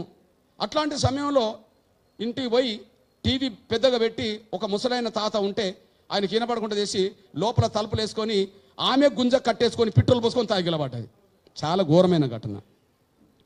అప్పుడు బాధ్యుల్ని తప్పించే ప్రయత్నంలో, అది బీఆర్ఎస్ వాళ్ళు అందులో నిందితులు ఉంటే, బాధ్యుల్ని తప్పించే ప్రయత్నంలో జూపల్లి కృష్ణారావు ఉన్న సమయంలో నేను వెంటనే అక్కడికి పోయి అమ్మాయిని అత్యాచారం చేసి చంపిన వాళ్ళందరినీ వెంటనే జైల్లో చేయకపోతే నేను వారం రోజుల పాటు ఉద్యమం చేస్తానని చెప్పి నేను ప్రకటన చేశాను. వారం రోజులు ఉద్యమం చేశాను. వాళ్ళందరూ అరెస్ట్ అయ్యారు. ఆ బిడ్డ కుటుంబానికి అంతే కొంత న్యాయం జరిగింది. వైశ్య బిడ్డ. నేను అప్పుడు లేని ఇక్కడ మహారాష్ట్రలో ఉంటే, అక్కడ మా కార్యకర్త నాయుడు అనే తమ్ముడు ఉంటే, ఆ తమ్ముడు నాకు ఫోన్ చేస్తే మహారాష్ట్ర నుంచి నేను ఉరికొచ్చి నేను మన వర్షిని కుటుంబానికి న్యాయం చేశానప్పుడు మీ అందరూ తెలుసు. ఆ తర్వాత ఒకరోజు వైశ్యులందరూ ఆయనకు దూరం అవుతుందని చెప్పి కొల్లాపూర్లో మీటింగ్ పెట్టిండు ఈయన. మీటింగ్ పెట్టినప్పుడు మంత్రి మీటింగ్ పెట్టినప్పుడు ఏమన్నాడంటే, అన్న నువ్వు ఇప్పుడు మమ్మల్ని పిలిపించుకున్నావు కదా, కృష్ణన్న వచ్చి పోరాటం చేయకపోతే నువ్వు నిందితులను కాపాడేటోనివే కదా అని చెప్పి గట్టిగా నా వయసు సోదరులు అయిన మంత్రి నిలదీసిన చరిత్ర ఉన్నది. అన్యాయం ఎవరికి జరిగితే వాళ్ళ పక్షాన ఉండడం అనేది నేను బాధ్యతగానే పెట్టుకున్నానే తప్ప ఈ పరిస్థితి వస్తుంది ఇంతమంది మనం కలుసుకుంటామని చెప్పి ఎప్పుడు 20 ఏళ్ల క్రితం అనుకున్నామా ఇప్పుడు అనుకున్నామా అనే విషయం మీ దృష్టికి నేను తీసుకొస్తున్నాను. నేను ఆ విధంగా నా వంతు బాధ్యతగా నేను చేశాను. రెండో విషయం మీ అందరు తెలుసు ఒకరోజు మన మోహన్ బాబు గారు మన బ్రాహ్మణులకు సంబంధించిన విషయంలో ఒకరోజు మోహన్ బాబు మన వైశ్యుల్ని ఒక మాట అన్నాడు, బ్రాహ్మణులను ఒక మాట. వాళ్ళు సినిమా తీసిండ్రు, సినిమా దేనికైనా రెడీ. ఆ సినిమాలో మన బ్రాహ్మణ సోదరులను కొంత కించపరుస్తూ సినిమా తీశారు. దీన్ని నిరసిస్తూ బ్రాహ్మణ యూత్ పోయి వాళ్ళ ఇంటి మీద కొంత ధర్నా చేయ ప్రయత్నం చేసింది, నిరసన చేసే. కానీ వాళ్ళ కొడుకు విపరీతంగా కొట్టించి పంపించేశాడు. చాలా పరిగెత్తుతుంటే ఆ సీన్ చూస్తే నాకు బాధ అనిపించింది. ఆ బాధ అనిపించిన వెంటనే మోహన్ బాబుకు వెంటనే నువ్వు బ్రాహ్మణ సోదరులకు నువ్వు కనుక క్షమాపణ చెప్పకపోతే నిన్ను రాష్ట్రంలో ఎక్కడ తిరగనీయమని చెప్పి నేను స్టేట్మెంట్ ఇచ్చేశాను. దీనికి స్పందించిన మోహన్ బాబు గారు దాసరనారాయణ దగ్గరికి వెళ్ళి నాకు ఫోన్ చేయించిండు. మోహన్ బాబుని ఏదో అన్నమాట అంటే నేను అన్నదేమో ఫోన్లో అన్నా సార్, బహిరంగంగా ఒక సినిమాలో పెట్టి వాళ్ళని అవమానించాను సార్, ఖచ్చితంగా నువ్వు వాళ్ళకి క్షమాపణ చెప్పించకపోతే నేనైతే మౌనంగా ఉండలేను సార్, వాళ్ళ తరఫున ఎవరు లేరు అనుకోవద్దు సార్, ఎంఆర్పిఎస్ అయితే ఉంటుంది సార్ అని చెప్పడం జరిగింది. ఆయన వెనుకకు తగ్గాడు. ఇది చూడండి, మోహన్ బాబు క్షమాపణ చెప్పాలని చెప్పి నేను చెప్పించే పరిస్థితి ఆనాడు వచ్చేసింది. ఇంకో విషయం మీ అందరూ తెలుసు, మన బ్రాహ్మణ లాయర్లు భార్యాభర్తల్ని చంపిండ్రు చూడు. పుట్టమధు ఎక్కడ, పెద్దపల్లి దగ్గర, కాటారం దగ్గర వామన్ రావు దంపతులు చాలా ఘోరంగా చంపబడ్డారు. వాళ్ళు భిన్నాభిప్రాయాలు విషయాలు అంటే ఉండవచ్చు, కానీ ఒక వ్యక్తి పట్ల దాడి చేయడం, అమానుషంగా చంపడం, కారులో పోతుంటే గుంజి ఆ సీన్ మనం చూడలేంత పరిస్థితి వచ్చింది. బ్రాహ్మణ సమాజం ఆ వామనరావు దంపతులు హత్యలకు గురవుతే వాళ్ళని వెంటనే అరెస్ట్ చేయాలని చెప్పి డిమాండ్ చేస్తూ నేను రాష్ట్ర రోకోలు రైలు రోకోలు పిలుపునిచ్చాను. వాళ్ళని అరెస్ట్ చేయించేంత వరకు ఎంఆర్పిఎస్ వాళ్ళ పక్షాన్ని నిలబడ్డదనే విషయం కూడా మీ దృష్టికి వస్తున్నాను. ఇగో చూడండి, నేను ధర్నా చేసి ఎవరు చంపించింది, ఎవరి పేరు వచ్చింది, బీసీ చంపించిందని పేరు వచ్చేసింది. నేను ఎవరి పక్షాన్ని నిలబడ్డానంటే అన్యాయం గురైన వాళ్ళ పక్షాన్ని నిలబడి రాస్తరోక చేయాల్సిన పరిస్థితి వచ్చిందనేసి కూడా మీ దృష్టికి వస్తున్నాను. నేను ఆ సోదరులారా, సమాజంలో మనం ఏదన్నా పాత్ర పోషించాలనుకున్నప్పుడు ఎవరికి ఎక్కడ అన్యాయం జరుగుతుంది అనేది చూడాలి, కానీ వాళ్ళు ఏ కులం అని మాత్రం మనం చూడలేమనే విషయం కూడా మీ దృష్టి, ఎవరికి ఎక్కడ అన్యాయం జరుగుతుందో వాళ్ళు చూడలేని పరిస్థితిని కూడా మీ దృష్టికి తీసుకొస్తున్నాను. ఇట్లా చెప్పుకుంటూ పోతే ఇంకా చాలా ఉన్నాయి, కానీ క్లుప్తంగా ఒక విషయానికి వస్తాను. తమ్ముడు SC/ST అట్రాసిటీకి సంబంధించిన అంశం తీసుకొచ్చాడు. ఓకే, నేను ముందుగా కొన్ని వేల సంవత్సరాలుగా వివక్షతకు బాధలకు గురవుతున్న వర్గాల నుంచి పుట్టిన వాళ్ళం కనుక మా మీద వివక్షత జరగద్దు, ఆ వివక్షత ప్రదర్శిస్తే చట్టబద్ధమైన శిక్షలు ఉండాలని కోరుకునే వాళ్ళలో నేను మొదటి స్థానంలో ఉంటా. ఆ వివక్షత జరగద్దు, ఆ వివక్షత నిజంగా జరిగితే, ఉద్దేశపూర్వకంగా జరిగితే వాళ్ళకి చట్టపరమైన శిక్ష ఉండాలని నేను కోరుకుంటా. మీరు కూడా కోరుకోవాల్సిందే. వివక్షత ఉండద్దు కదా. రాజ్యాంగం ప్రకారం అంటరాంతనం నిషేధించినప్పుడు అదే అంటరాంతనం పాటిస్తామని అన్నారు అనుకో, అది శిక్షలు ఉండాల్సిందే కదా. అంతవరకు నేను గ్యారంటీ, నేను దానికోసం నిలబడతా. కానీ అనవసరంగా ఎవరన్నా ఉద్దేశపూర్వకంగా ఏదో రాజకీయ లబ్ధి కోసమో ఇంకో లబ్ధి కోసం ఎవరైనా రెచ్చగొడితే పెట్టిందనుకోండి, ఖచ్చితంగా తప్పుడు కేసులు ఎక్కడన్నా పెట్టిందని నా దృష్టికి వస్తే నేను తప్పుడు కేసులు పెట్టిన వాళ్ళు ఎవరైనా ఉంటే వాళ్ళని నేను శిక్షిస్తుంటా. 100% వాళ్ళదే తప్పు అంటుంటా. నేను నా దృష్టికి రాని విషయాలు కొన్ని ఉంటాయేమో, కానీ నేను ఒకదానికి కట్టుబడి ఉన్నా. వేల సంవత్సరాలుగా వివక్షత గురవుతున్న వర్గాల పక్షాన నేను నిలబడకపోతే ఎవరు నిలబడరు. సేమ్ టైం దాన్ని అడ్డం పెట్టుకొని ఎవరిని ఇంకోరిని ఇబ్బంది పెట్టాలంటే కూడా నేను అంగీకరించాను. దానికి రెడ్డిదే ఉదాహరణ. ఎవరిది? ఒక స్టోరీ చెప్తా. నాకు ఒక రోజు తమ్ముడు నీ పేరే ఉన్నట్టున్నది, ఒక శ్రీనివాస్ రెడ్డి ఏంటని ఫోన్ చేసిండు. ఒకరోజు నన్ను చూసిండంట, మధురలో, ఆయన మధుర అంట, కానీ షాద్ నగర్లో కొంత రియల్ ఎస్టేట్ వ్యాపారం చేస్తున్నాడు. ఆయన నాకు తెలియదు, ఆయన నన్ను చూస్తున్నాడు. ఆ రియల్ ఎస్టేట్ వ్యాపారం చేస్తున్న కాడ దళితుల భూముల కాడ ఈయనకు గొడవ వచ్చేసింది అనుకుందాం. ఆ గొడవ వచ్చిన కాడ గొడవలు జరుగుతున్న కాలంలో ఈయనను పిలిపించి, ఒక DSP రెడ్డి పిలిపించి, ఏమయ్యా నువ్వు ఆ సమస్య తొందరగా పరిష్కరించుకో అని అన్నాడట. నువ్వు పరిష్కరించకపోతే కేసు వచ్చేటట్టు ఉన్నదని చెప్పిండంట. నువ్వు ఒకవేళ నాకేదన్నా సాయం చేస్తే ఆ కేసు లేకుండా చేస్తాను నేను అన్నాడట. ఎవరు? డిఎస్పీ రెడ్డే. ఈయన తప్పు చేయలేనోడు కదా. సార్ నేను తప్పు చేయలేదు కాబట్టి నేను ఎవరికి డబ్బులు ఇవ్వాల్సిన అవసరం లేదు, ఎవరికి సరెండర్ కావాల్సిన అవసరం లేదని ఈయన అన్నాడు. అన్న తర్వాత ఏమైందంటే ఓ పంచాయతీ పేరుతో ఎంఆర్పిఎస్ వాళ్ళని ఈయన ఇన్వాల్వ్ చేశాడు. ఒక పంచాయతీ పేరుతో డిఎస్పీ ఇన్వాల్వ్ చేసి మీరు పంచాయతీ పోయినట్టు పోయండి, కొంత గొడవ పడ్డాడు అనుకో ఆ గొడవను ఆసరి చేసుకుని నాకు ఎర్రండి అని ఈయన చెప్పేశాడు. ఆ సలహా తీసుకున్న వేళ్ళు ఎంఆర్పిఎస్ లీడర్లు అనబడుతున్న వాళ్ళు పోయిండ్రు. చిన్న చిన్న భిన్నాభిప్రాయాలు వస్తే కొంత ఘర్షణ జరిగింది. మమ్మల్ని కులం పేరుతో తిట్టినని ఈయన కేసు పెట్టేశాడు. ఎవరు? ఎంఆర్పిఎస్ లీడర్ పెట్టేశాడు. గా విషయం నా దృష్టికి ఈయన తీసుకొచ్చేసాడు. అన్నా మా డిఎస్పీ రెడ్డే ఇదంతా నాటకం ఆడిండన్నా, కానీ మిమ్మల్ని అడ్డం పెట్టుకున్నాడే అని అన్నాడు. ఎవరు అన్న? పలాని నరసింహ, పలాని ఇంకోరు అని చెప్పేశాడు. నువ్వు లైన్లో ఉండమని చెప్పా, నువ్వు ఫోన్లో లైన్లో ఉండమని చెప్పేశాడు. వాళ్ళు లైన్లో ఉన్నాడు. నేను ఫుల్లోని కలిపా. ఏమయ్యా ఈ మధ్యలో కన్నా పంచాయతీకి పోయినావా అన్నా. పోలేదు అన్నాడు. లేదు పలాని రియల్ ఎస్టేట్ వ్యాపారి రెడ్డి గురించి నీకేమైనా తెలుసా అన్నాడు. తెలుసు అన్న, ఆ పంచాయతీలో పోతే మమ్మల్ని ఒక మాట అన్నాడు, ఆ మాట అన్నప్పుడు కేసు పెట్టావు అన్నాడు. సార్ నువ్వెందుకు పోయినావు అని అన్నాడు.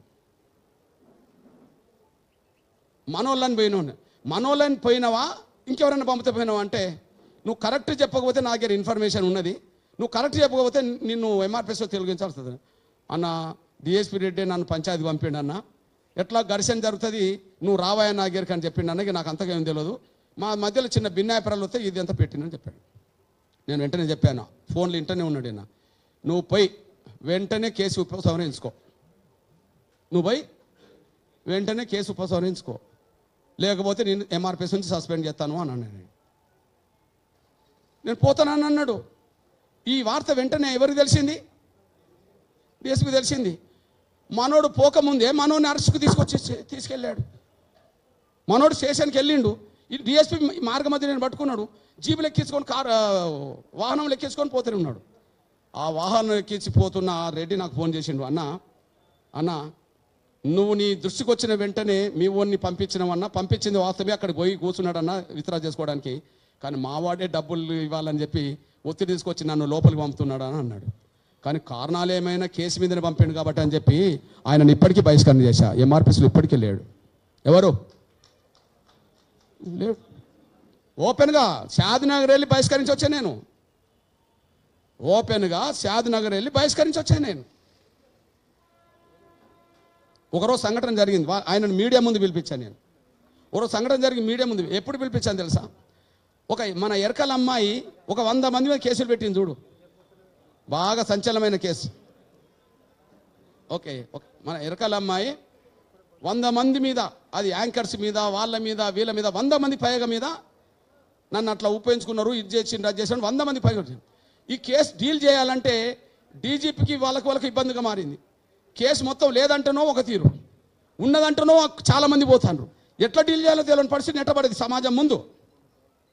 నేను అక్కడికి వెళ్ళే వాళ్ళ ఇంటికి అర్ధరాత్రి, ఆ ఎరకలమ్మ ఇంటికి అక్కడికి వెళ్ళి 4 వాళ్ళ సంఘ లీడర్ని తీసుకెళ్ళి, సంఘాలన్నీ పరామర్శించి వస్తున్నాయి, తీసుకెళ్ళి నేను అన్నా, అమ్మా మీ తండ్రి లాంటి నేను, మీ అన్న లాంటి నేను, నా మీద చేయి పెట్టి ప్రమాణం చేయి తల్లి అన్న. నేను నిజంగా నీకు అన్యాయం జరిగితే నీ వైపు నిలబడతా, కానీ అనవసరంగా మన కేసు వల్ల ఇతరులు బలి కావద్దమ్మా. నువ్వు కేసు నిజంగా పెట్టుమానంటే నేను పెట్టిస్తా, జరిగిందా లేదా నా తల మీద చేసి పెట్టి. నీ తండ్రి సమానుని నేను, నీ తండ్రి సమాను నేను, నువ్వు చెప్పుతాలి అంటే అటు ఇటు చూసేదంటే, అన్న నేను ఏం లేకపోయినా సంచలనం కోసం పెట్టినన్నా అని చెప్పేసింది. పెట్టింది అన్నదా లేదా? ఆ అమ్మాయిని తెల్లారి ఇక్కడికి తీసుకొచ్చినా లేదా? తెల్లారి తీసుకొచ్చి ప్రెస్ మీట్ పెట్టి ఇచ్చానా లేదా? 100 మందికి పైగా ఉండబడే కేసు ఒకటే రోజు రద్దు అయిపోయింది. ఇప్పుడు చెప్పండి, నేను మళ్ళీ చెప్తున్నా, కొన్ని వేల సంవత్సరాలుగా అంటరాంతనానికి వివక్షత గురైన వర్గాలు పుట్టిన వాళ్ళము, ఆ వివక్షత బాధ ఉండద్దని మేము కోరుకుంటాం.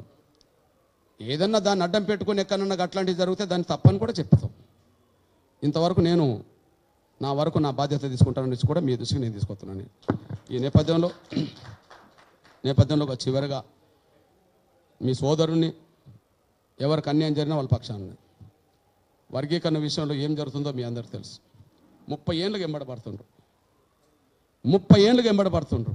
వాళ్ళు చాలా పలుకుబడి వాళ్ళు. షెడ్యూల్ కులాల్లో 59 కులాలు ఉంటే మాదిగలకు అన్యాయం జరిగిందని కమిషన్లన్నీ చెప్తున్నాయి. షెడ్యూల్ కులాల్లో 59 కులాలు ఉంటే రిజర్వేషన్లలో మాదిగలకు న్యాయం జరగలేదని చెప్పి కమిషన్లని చెప్తున్నాయి. ఈ కమిషన్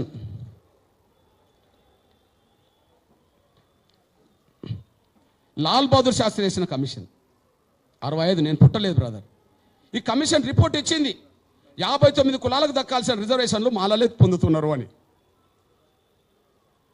చంద్రబాబు నాయుడు హయాంలో రామచంద్ర కమిషన్ వేశారు. రామచంద్ర కమిషన్ చెప్పింది మాదిగలకు అన్యాయం జరిగింది అని.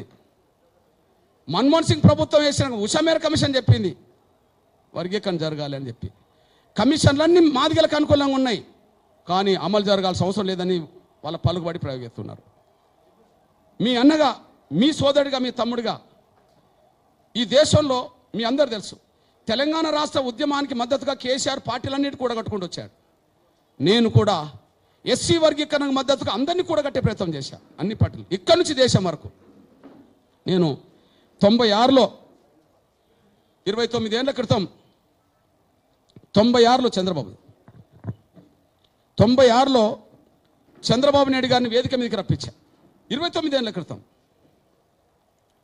ఇది ఒక్కసారి చూడండి, ఇది ఇప్పటిది కాదు. ఎస్సీ రిజర్వేషన్ వర్గీకరణ చేస్తాం, మాదిగలకు న్యాయం చేస్తామని ఇది 96 మాదిగలు రప్పించారు. 29 ఏళ్ల క్రితం 96లో హైదరాబాద్ దిగ్బంధం చేశాం, శాంతియుతంగా హైదరాబాద్ నగరం దిగ్బంధం చేసి. ఇది 96దే, మొదటిది మార్చిది, ఇది సెప్టెంబర్ది 96. అప్పటి నుంచి పోరాటం చేస్తూనే ఉన్నాం కదా. కమిషన్ వేసిండు, న్యాయం జరిగే ప్రయత్నం చేసిండు.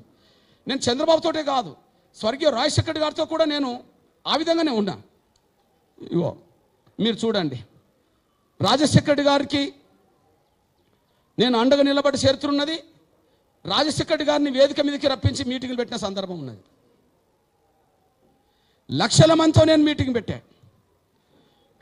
నేను చంద్రబాబు నాయుడు ఇంటికాడ నుంచి 97లో పాదయాత్ర మొదలుపెట్టిన. చంద్రబాబు నాయుడు గారి ఇంటికాడ నుంచి 97లో నేను పాదయాత్ర మొదలుపెట్టిన, ముఖ్యమంత్రిగా ఉన్నప్పుడు. మొదటి పాదయాత్ర తెలుగు నేల మీద ఎంఆర్పిఎస్దే. అట్లనే రాజశేఖర్ గారి దగ్గర ఉద్యమం జరిగే సమయంలో, రాజశేఖర్ గారి ప్రభుత్వంతో ఉద్యమం జరిగే సమయంలో నేను ముందుగా రాజశేఖర్ గారి తల్లి ఆశీస్సులతో తీసుకొని నేను ముందుకు వచ్చాను. విజయమ్మ, చంద్రబాబు నాయుడు గారి తల్లి పేరేమో అమ్మ అండాలమ్మ, ఇగో విజయమ్మ. నేను అందరి దగ్గరికి వెళ్ళి ఆశీర్వాదం తీసుకునే ప్రయత్నమే నేను చేశా. ఆయన అనుకున్నాడు. నేను రాజశేఖర్ గారే కాదు, మీరు చూడండి, సోనియా గాంధీ దగ్గర 10 సార్లు తిరిగా నేను. రాహుల్ గాంధీని చూడండి, వర్గీకరణ చేపిస్తా కృష్ణ అంటే రాహుల్ గాంధీతో కలిసి నేను ఎన్నికల ప్రచారంలో పాల్గొన్నా. ఆనాడు మన్మోహన్ సింగ్ దగ్గరికి వెళ్ళా, ఈనాడు నరేంద్ర మోడీ గారి దగ్గరికి వెళ్ళా. ఆనాడు మన్మోహన్ సింగ్ దగ్గరికి వెళ్ళా, ఎవరు ప్రభుత్వం ఉంటే నేను వాళ్ళ దగ్గరికి వెళ్ళి వర్గీకరణ న్యాయం అనే పద్ధతిలో ఆనాడు మన్మోహన్ సింగ్ దగ్గరికి వెళ్ళిన రికార్డు ఉంటుంది. మీ అందరూ తెలుసు, గౌరవ ప్రధానమంత్రి నరేంద్ర మోడీ గారు కూడా వర్గీకరణకు అనుకూలంగా ముందుకొచ్చిన చరిత్ర మీ అందరికి, ఇదంతా రికార్డ్ అంతా మీ అందరికి తెలుసు. నేను ఏ పార్టీ కాదు బ్రదర్, కానీ నేను అన్ని పార్టీల చుట్టూ తిరిగా. నేను ఏ పార్టీ కాదు, నా కండు ఎప్పుడు మారలే. నాకు 90లో చంద్రబాబు ఎంపీ టికెట్ ఇచ్చిండు, నేను తీసుకోలే. పెద్దపల్లి 99లో నాకు రాజ్యసభ ఇచ్చిండు, నేను తీసుకోలే. ఆకార సుదర్శన్ ఇంటికి ఇప్పించా. 98లో నేను సుగుణ కుమార్ అనే ఇంటికి ఇప్పించి వెంకటస్వామిని అప్పుడు ఓడించే ప్రయత్నం చేశాం. 2007లో నాకు రాజశేఖర్ గారు ఎమ్మెల్సీ ఇచ్చిండు, నేను వద్దనుకున్నా. 2009లో వరంగల్ పార్లమెంట్ సీట్ నాకు ఇస్తా అన్నారు, నేను వద్దనుకున్నా. 2012-13లో జగన్మోహన్ రెడ్డి గారు నాకు రాజ్యసభ ఇస్తా అన్నాడు, నేను వద్దనుకున్నా. ఈ మొన్న జరిగిన 2024 ఎన్నికల్లో వరంగల్ పార్లమెంట్ సీట్ నాకు ఇస్తారని చెప్పి ప్రచారం పేపర్లు, టీవీలో జరిగింది, నేను వద్దనుకున్నా. ఎందుకంటే వర్గీకరణ సాధిస్తే 100 తరాలకు నేను భవిష్యత్తు ఇచ్చిన అవుతాను. ఈ ఉద్యమాన్ని అడ్డం పెట్టుకొని వ్యక్తిగత పదవులు తీసుకుంటే, ఉద్యమం దెబ్బతినిపోతే జాతికి నష్టం అవుతుందని పద్ధతిలోనే కష్టాలైనా ఎదుర్కొంటూ వచ్చాం, కానీ అవకాశాలు మాత్రమే నాడు తీసుకోలేదు. మీ కళ్ళ ముందు సాక్ష్యంగా నిలబడ్డది. దేశం మొత్తం తిరిగా బ్రదర్, దేశం మొత్తం. నేను ప్రభుత్వాల దగ్గరికి వెళ్ళినప్పుడు రాజశేఖర్ చనిపోయినాక రోషతో లేఖ రాయించా కేంద్రంకి, ఎస్సీ వర్గీకరణ. ప్రతిపక్ష నాయకుడు చంద్రబాబు నాయుడు ఆయన లేఖ రాసిండు. కేసీఆర్ దగ్గరికి వెళ్తే వర్గీకరణకు అనుకూలంగా లేఖ రాసిండు. అప్పుడు పిసిసి అధ్యక్షుడు డి శ్రీనివాస్ ఆయన లేఖ రాసిండు. అప్పుడు బీజేపీ అధ్యక్షుడు గడ్కరీ గారు వర్గీకరణ జరగాలని లేఖ రాసిండు. శరద్ పవార్ గారు వర్గీకరణకు అనుకూలంగా లేఖ రాసిండు. సిపిఐ పార్టీ అప్పుడు అధినేత బర్ధన్ గారు ఆయన వర్గీకరణ జరగాలని లేఖ రాశాడు. తెలంగాణకు సిపిఎం అనుకూలంగా లేదు కానీ ఎస్సీ వర్గీకరణ జరగాలని చెప్పి ఆయన లేఖ రాశాడు. అస్సాం గణ పరిషత్ దగ్గరికి వెళ్తే వాళ్ళు లేఖ రాశారు. శివసేన దగ్గరికి వెళ్తే మనోహర్ జోషి ఆయన లేఖ రాశాడు. శిబు సోరెన్ పేరు మీరు విన్నారు, ఆయన వర్గీకరణకు అనుకూలంగా లేఖ రాశాడు. పంజాబ్ అకాల్ దగ్గరికి వెళ్తే వాళ్ళు లేఖ రాశారు. తెలంగాణ ఉద్యమానికి మద్దతుగా ఉండబడే అజిత్ సింగ్ గారు వర్గీకరణకు అనుకూలంగా లేఖ రాశాడు. తెలంగాణకు అనుకూలంగా లేని ఓవైసీ కూడా వర్గీకరణకు అనుకూలంగా లేఖ రాశాడు. అప్పుడు పార్టీ పెట్టింది చిరంజీవి, ఆయన వర్గీకరణ జరగాలని లేఖ రాశాడు. లోక్సత్తా అధినేత ఎమ్మెల్యేగా ఉన్నప్పుడు జయప్రకాష్ నారాయణ లేఖ రాశాడు. శరద్ యాదవ్ పేరు మీరు విన్నారు, ఆయన పెద్ద నాయకుడు, నితీష్ పార్టీలో ఉన్న నాయకుడు, ఆయన లేఖ రాశాడు. లల్లు ప్రసాద్ యాదవ్ ఉన్నాడు, ఆయన మీ అందరు తెలుసు, ఆయన వర్గీకరణ లేఖ రాశాడు. ఈ దేశ మాజీ ప్రధానమంత్రి దేవగౌడ కూడా వర్గీకరణ లేఖ రాశాడు. నేను అందరి దగ్గర పోయాను బ్రదర్, అందరు అనుకూలమే, ఒక్కరు తప్ప అందరు అనుకూలమే. ఇప్పుడు మీరు చూడండి, 59 కులాల్లో ఎస్సీ వర్గీకరణ జరగాలంటే 58 కులాలు కావాలంటుండ్రు, ఒక్కరే వద్దంటాండ్రు. అంటే అందరం పంచుకొని అందరం బాగుపడదామని అందరూ అంటుంటే, లేదు పంచుకొని ఇవ్వము, మేమే తింటామని ఒక్కరే అంటాను.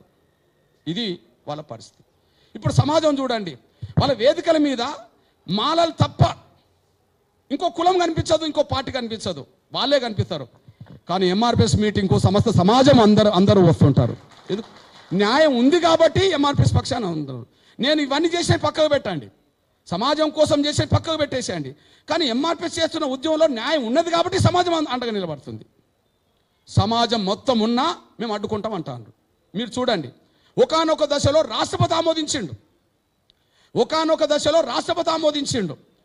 నేను కేఆర్ నారాయణ దగ్గరికి వెళితే ఎస్సీ వర్గీకరణ కరెక్టే అని చెప్పి రాష్ట్రపతి ఆమోదించిండు. అప్పుడే వర్గీకరణ జరిగింది. 4 ఏళ్ళు మాదిగ బిడ్డలకు మేలు జరిగింది. రాష్ట్రపతులు అంగీకరించిన ఆయన దళితుడే కేఆర్ నారాయణ, ఆయన అంగీకరించినా మేము ఒప్పుకోమని వాళ్ళు అంటారు. ప్రధానమంత్రులు అంగీకరించినా మేము ఒప్పుకోమంటాను.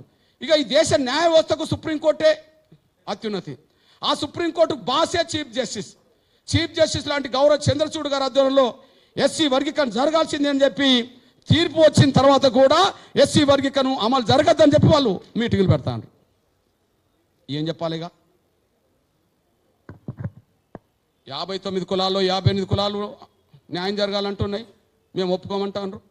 సమస్త అన్ని వర్గాలు కుల మతాలకు అతీతంగా వర్గీకరణ సపోర్ట్ చేస్తాండ్రు, మేము ఒప్పుకోమంటాండ్రు. కమిషన్లన్నీ వర్గీకరణ కోరుతున్నాయి, మేము ఒప్పుకోమంటాండ్రు.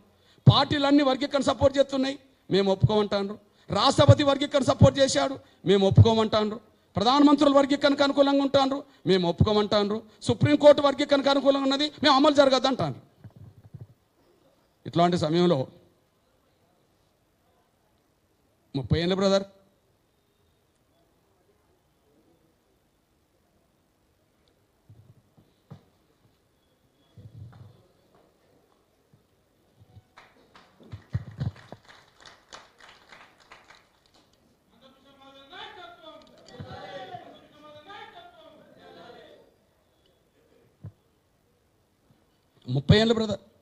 ముప్పై ఏళ్ళు దాటి జూలై 7, 94 ఎంఆర్పిఎస్ చిన్నగా పుట్టింది. 2024 దాటింది. 30 ఏళ్ల పాటు కూడా అడ్డం పడుతుండ్రు. 94లో ఉద్యమం మొదలుపెట్టి 97లో సాధిస్తే అడ్డుకున్నారు. మళ్ళీ 99 రాష్ట్రపతి ఆమోదంతో సాధిస్తే 2004లో మళ్ళీ అడ్డం పడ్డారు. మళ్ళీ 20 ఏళ్ళు ఉద్యమాన్ని కాపాడుకొని మళ్ళీ సాధిస్తే దాన్ని అమలు కాకుండా అడ్డుపడతారు. వాళ్ళు చాలా శక్తివంతులు బ్రదర్. వాళ్ళ శక్తి ఇప్పుడు వచ్చిన వాళ్ళు ఎవరో మీరు చూస్తుండ్రు. ఇప్పుడు ఎవరైతే రోడ్ మీదకి వచ్చి మేము వర్గీకరణ జరగనియము, సుప్రీంకోర్టు తీర్పును కూడా మేము అంగీకరించమని ఎవరైతే అంటుండ్రో, వాళ్ళ నాన్న వర్గీకరణకు అడ్డు తగిలే వాళ్ళందరినీ ప్రోత్సహించాడు వెంకటస్వామి గారు. పరోక్షంగా ఉండి వెనుకుండి నడిపించిండు వర్గీకరణ వ్యతిరేకత. కానీ ఇప్పుడు వాళ్ళ కుటుంబమే రోడ్డు మీదకి వచ్చింది. ఎస్ మేము ఆపుతాము అని రోడ్డు మీదకి వచ్చారు. ఇప్పుడు ఒకళ్ళు మీ విషయం చెప్తున్నాను నేను. వాళ్ళకు 3 రకాల శక్తి ఉన్నది. ఆ 3 రకాలుగా మేము మైనస్ బ్రదర్. వాళ్ళకు రాజకీయ శక్తి ఉన్నది. ఏ స్థాయి శక్తి ఉన్నది? కాంగ్రెస్లో ఇతర పార్టీల కంటే మాలల ఆధిపత్యం ఎక్కువ ఉన్నది బ్రదర్. కాంగ్రెస్లో ఇతర కులాల ఇతర పార్టీలతో పోల్చుకుంటే టీడీపీలో మాలలు లేరా, చంద్రబాబు నాయుడు చేశాడు. బీజేపీలో మాలలు లేరా, నరేంద్ర మోడీ గారు ముందుకొచ్చి చేయుతనిచ్చాడు. కాంగ్రెస్లో వర్గీకరణకు అనుకూలంగానే, కానీ వర్గీకరణ జరగనీయకుండా చేసే శక్తులు అందులోనే ఎక్కువ ఉన్నాయి. సంజీవే కాలం నుంచి ఇప్పటి వరకు వాళ్ళకు పలుకుబడినది బ్రదర్. నువ్వు నేను పుట్టకముందే సంజీవే గారు దేశంలో మొదటి దళిత ముఖ్యమంత్రి మాలైన సంజీవే. ఇప్పుడు మల్లికార్జున ఖర్గే సౌత్ రాష్ట్రాల నుంచి వచ్చిన కూడా ఆయన మాలైనే జాతీయ అధ్యక్షుడు. నేను పుట్టకముందే సంజీవే గారు జాతీయ పార్టీ అధ్యక్షుడు అయ్యిండు. యూపీఏ గవర్నమెంట్ ముందుకెళ్ళకపోవడానికి అన్నాడు కారణం, యూపీఏ చైర్పర్సన్ సోనియా గాంధీ అయితే సోనియా గాంధీకి సలహాదారు కొప్పలరాజు అనే ఐఏఎస్ అధికారి మాల ఉండే. రాహుల్ గాంధీకి యువ నేతగా ఉన్న రాహుల్ గాంధీకి సలహాదారు రాజశేఖరన్ ఐఏఎస్ అధికారి మాల ఉండే. ప్రధానమంత్రి మన్మోహన్ సింగ్ కార్యాలయంలో కాంతారావు అనే ఐఏఎస్ అధికారి మాల ఉండే. ఈ దేశాన్ని యూపీఏ గవర్నమెంట్లో ముగ్గురు నడిపితే ఆ ముగ్గురికి సలహాదారులు వీళ్ళు ఉన్నారు. ఒక్కడు కూడా ముందుకెళ్ళనివ్వలేదు. ఈ నేపథ్యంలో ఇప్పుడు చూడండి కాంగ్రెస్ పార్టీలో వాళ్ళ పలుకుబడి. ఇప్పుడు కాంగ్రెస్లో ఒక సూత్రం ఉన్నది బ్రదర్. కాంగ్రెస్లో ఒక కుటుంబానికి ఒకటే పదవి అని చెప్పి, కాంగ్రెస్లో ఒక కుటుంబానికి ఒకటే పదవి అని వాళ్ళు రాసుకున్నారు. ఆ రాసుకున్న దాన్ని కూడా పక్కకు పెట్టే కాడ సోనియా గాంధీ గారు కుటుంబం ఉన్నదనుకోండి, వాళ్ళ తీర్మానం ఉంటుంది ఒక కుటుంబంలో ఒకరికే పదవి అని చెప్పి. కానీ వాళ్ళు ఎట్లా ఉల్లంఘిస్తారో చూడండి. ఇప్పుడు సోనియా గాంధీ గారు రాజ్యసభ సభ్యురాలు, వాళ్ళ కొడుకు లోక్సభ సభ్యుడు, వాళ్ళ కూతురు లోక్సభ సభ్యురాలు. వాళ్ళ పార్టీ తీర్మానం ఏంటిది? ఒక కుటుంబంలో ఒకటే పదవి, అంతేనా? మరి వాళ్ళ ఇంట్లో 3 వచ్చినాయి. అట్లా 3 తెచ్చుకునేది మన దేశంలో మన మాలలే. 2 కూడా తెచ్చుకోలే, 2 తెచ్చుకున్నారు. చెప్తా, ఎగ్జాంపుల్ చెప్తున్నా నేను. ఇప్పుడైతే రెండు కాడ ఆగిపోతున్నాయి, 3వ కాడ వాళ్ళు తెచ్చుకున్నారు. ఎగ్జాంపుల్ చెప్తా. ఇప్పుడు మల్లికార్జున ఖర్గే కుటుంబం ఉన్నది, అది సౌత్ కర్ణాటక. ఇప్పుడు ఆయన రాజ్యసభ ప్రతిపక్ష నాయకుడు. ఆయన వాళ్ళ అల్లుడు ఎంపీ గుల్బర్గా, వాళ్ళ కొడుకు ప్రియాంక ఖర్గే మంత్రి సిద్ధరామయ్య గవర్నమెంట్లో. 3. ఆ 3 మళ్ళీ ఇక్కడ 3 ఉంటారు. ఇక్కడ వాళ్ళే వెంకటస్వామి కుటుంబంలో. ఇప్పుడు కాంగ్రెస్ అంటేనే కొంత రెడ్ల ఆధిపత్యం ఉన్నది అనేటోళ్ళు చాలామంది ఉన్నారు. కొంత వాస్తవమే కావచ్చు అనుకుందాం. కానీ వాళ్ళు 2 కాడికి వచ్చి ఆగిండ్రు, 3 దాకా రాలే. ఇంకా ఎవరు? రెడ్ల కాడ ఉత్తమ్ కుమార్ రెడ్డి అన్న భార్య ఎవరు? 2. 2 కోమటిరెడ్డి వెంకటరెడ్డి, కోమటిరెడ్డి రాజగోపాల్ రెడ్డి 2. లేదా జానారెడ్డి గారు కొడుకులు 2, ఎమ్మెల్యే ఒకరు, ఎంపీ ఒకరు 2. అరే ఆ 2 కాడికి వచ్చింది, ఆగింది. ఆ 2 మాలలు కూడా తెచ్చుకుంటారు, మల్లు రవి, మల్లు బట్టి విక్రమార్క. కానీ 3 తెచ్చుకున్నట్టుగా లేదు, కానీ 3 మాలలు తెచ్చుకుంటారు. అదే వెంకటస్వామి కుటుంబం. అదే అవును, బెల్లంపల్లి ఎమ్మెల్యే వెంకటస్వామి పెద్ద కొడుకే కదా. చెన్నూరు ఎమ్మెల్యే, ఇప్పుడు నేను వర్గీకరణ ఆపుతా నచ్చినైనా చెన్నూరు ఎమ్మెల్యే వెంకటస్వామి చిన్న కొడుకే కదా. మరి ఆయన కొడుకే మళ్ళీ పెద్దపల్లి ఎంపీ కదా. ఇప్పుడు ఎన్ని వచ్చినట్టు? ఏకకాలంలో 3 పదవులు పొందేంత శక్తివంతులు బ్రదర్. ఇంకా మాదిగలకి ఎక్కువ ఉన్నది. ఇప్పుడు తెలంగాణలో ఇంత మెజార్టీ ఉన్నా కూడా, తెలంగాణలో మాదిగలు ఇంత మెజార్టీ ఉన్నా కూడా 3 రిజర్వేషన్ స్థానాల్లో 1 సీటు కూడా మాదిగలకి ఇవ్వలే. అంటే ఆ స్థాయిలో వాళ్ళ పలుకుబడి ఉన్నది. ఇక రాజకీయంగా చూస్తే, ఆర్థికంగా చూస్తే బ్రదర్, వాళ్ళకు తెలంగాణలోనే కాదు దేశంలో ప్రపంచంలో కూడా చాలా వ్యాపార సంస్థలు వాళ్ళకు ఉన్నాయి. భారతదేశంలో దళిత వర్గాల నుంచే కొన్ని లక్షల కోట్ల సంపాదన పరులు ఎవరన్నా ఉంటే ఆ కుటుంబమే. ఆ స్థాయి ఆర్థికంగా ఎదిగిన కుటుంబం ఇవాళ రోడ్డు మీదకి వచ్చి అడ్డం పడుతున్నది. నేను చూసినాను, మీడియా మొత్తం ఎలక్ట్రానిక్ ప్రింట్ మీడియా దేశంలో అగ్రకులాల చేతిలో ఉన్నది. కానీ దేశంలో ఒకే ఒక దళితుడి చేతిలో ప్రింట్ మీడియా, ఎలక్ట్రానిక్ మీడియా ఉన్నది. అది V6 వెలుగు ఆ కుటుంబం దగ్గరనే ఉన్నది. అంటే మీడియా నడిపేంత శక్తివంతులు, లక్షల కోట్ల రూపాయల వ్యాపారాలు చేసేంత ఆర్థికంగా ఎదిగిన వాళ్ళు, ఏకకాలంలో 3 చట్ట పదవులు పొందేంత రాజకీయ శక్తివంతులు వాళ్ళ నడి రోడ్డు మీదకి వచ్చి అడ్డం పడుతుంటే శక్తిని ఏం చేయాలి బ్రదర్? కింద మీద పడి ఉద్యోగం నిలబెట్టుకుంటూ వచ్చాం. ఈ అంతిమ యుద్ధం జరుగుతున్న సమయంలో మీ చేయూత కోరుతున్నాను, మీ సహకారం కోరుతున్నాను. సహకరించి పక్కవాడు బాధల్లో ఉన్నప్పుడు చూస్తూ ఉండడం కంటే ఆ బాధలు ఉన్న వాళ్ళు కొద్దిగా అండగా ఉండడం అంటే కొద్దిగా వాళ్ళు బతికి బయటపడడానికి అవకాశం ఉంటుంది. ఆ విషయంలో నా తమ్ముడు చొరవ తీసుకున్నాడు. నేను మళ్ళీ చెప్తున్నా, అంబేద్కర్ది నాకు ఎప్పుడు గుర్తు. ఎవరన్నా చిన్న సహాయం చేస్తే వాళ్ళ పట్ల ఎప్పుడు కృతజ్ఞత కలిగి ఉండనే మాట అంబేద్కర్ చెప్పిండు. దాన్ని నా జీవితం మొత్తం మీద ఇప్పటికి ఆచరించుకుంటూ వచ్చాను, భవిష్యత్తులో కూడా నేను ఆచరిస్తా. ఎప్పుడైనా నా మాట కాడ ఏదన్నా ఉపయోగపడుతుంది అనుకుంటే, నా శక్తి ఎక్కడ ఉపయోగపడుతుంటే అన్ని కులాల పేదలకు నేను అండగా నిలబడతా, రెడ్ల పేదలకు కూడా నేను అండగా నిలబడతాను కూడా మర్చిపోతాను వ్యక్తం చేస్తూ, రేపు జరగబోయే కార్యక్రమంలో చేదోడు వాదోడుగా మీ సంపూర్ణ సహాయ సహకారం అందించండి. ఏదన్నా సందర్భం వస్తే ఆ ఉద్యోగంలో భాగస్వాములై మేము సైతం వర్గీకరణ కోరుకుంటున్న మాట నా రెడ్డి జాగ్రత్త ఇవ్వాలని చెప్పి నేను సవినంగా కోరుకుంటూ ముగిస్తున్నాను. ధన్యవాదాలు. నర్సిరెడ్డి అన్న రైట్.